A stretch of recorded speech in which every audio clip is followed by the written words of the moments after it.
Baik, Assalamualaikum warahmatullahi wabarakatuh. Waalaikumsalam warahmatullahi Waalaikumsalam. Oke, terima kasih. Saya dari Untak Surabaya, Bu Siti Mujana. Biasanya Bu Mai dan teman-teman itu kalau membranding saya itu STMJ, singkatan dari nama saya. Siti Mujana. Kalau ada STMJ di Untak berarti itu saya.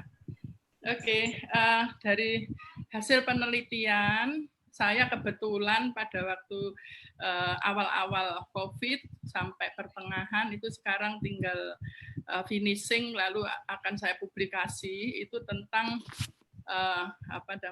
kreativitas UMKM atau usaha pengusaha ya entrepreneur selama COVID-19. Nah, saya ambil 5 indikator di dalam kreativitas yang saya ajukan, yaitu fluence itu adalah membangun ide, lalu flexibility itu kemampuan membangun ide yang beragam ya, lalu untuk memecahkan ide-ide yang baru.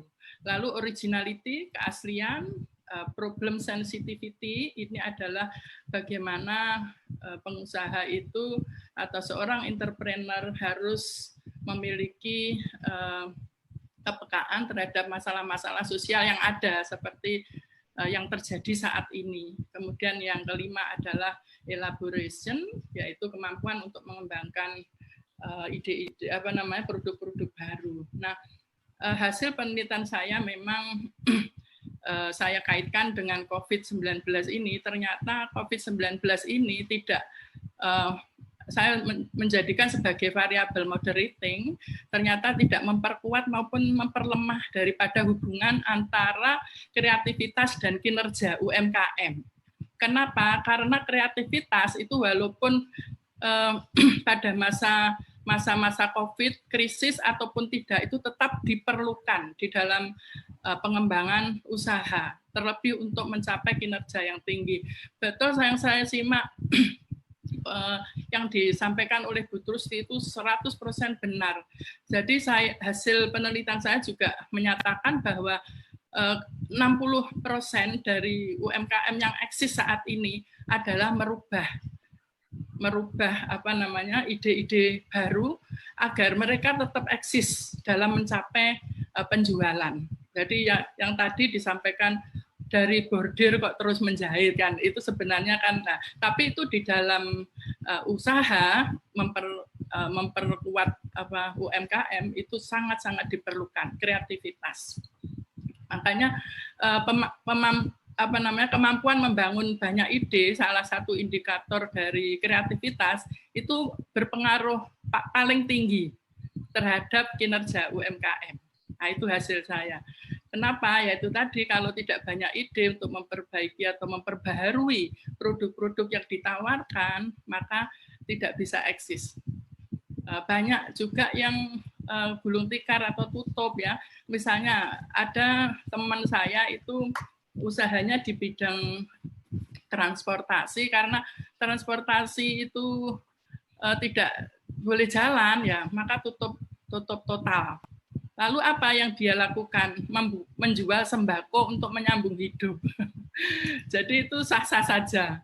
Nah, karena Pak, dia juga memikirkan bagaimana nanti pasca COVID-19, apa yang saya lakukan. Karena selama ini saya ini untuk menyewa ruko itu sudah 30 juta per bulan. Kalau misalnya nantinya akan memulai lagi, nah itu yang menjadi permasalahan.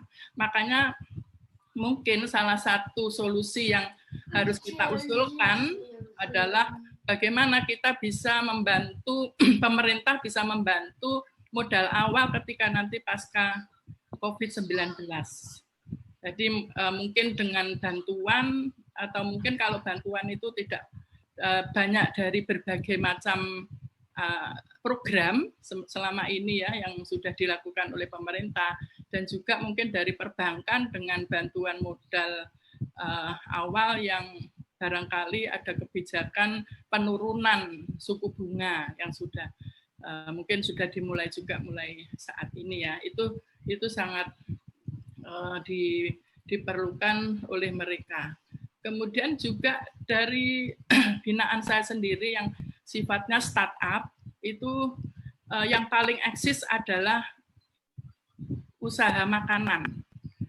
Karena ternyata seperti yang disampaikan oleh Pak Dedi tadi, benar bahwa piramid salah satunya adalah gaya hidup juga ya, termasuk juga sosial, di mana saya sendiri kalau ditawari itu gak mentolo ya pasti beli gitu. Itu pengalaman sendiri. Nah, jadi salah satunya adalah mereka menawar-nawarkan kepada berbagai mitra atau relasi, mungkin di WA Group, mungkin melalui Facebook atau media sosial lainnya. Nah, di mana apalagi kalau yang menjadi UKM kita itu adalah binaan kita ya. Jadi dari saya mungkin ditawari langsung saya share kemana-mana di grup-grup yang lain. Nah, sehingga alhamdulillah itu ternyata sangat membantu mereka. Jadi untuk startup ya, startup ini kan fleksibel sekali ya sifatnya. Suatu saat bisa berubah sesuai dengan kondisi yang ada. Jadi itu yang bisa saya sampaikan Bu Ketik. Assalamualaikum warahmatullahi wabarakatuh. Waalaikumsalam. Bahwa kreativitas itu tidak berpengaruh ya terhadap kinerja UMKM di kondisi COVID ini. Dan 60% UMKM eksis merubah produk sesuai dengan peluang yang sekarang ini.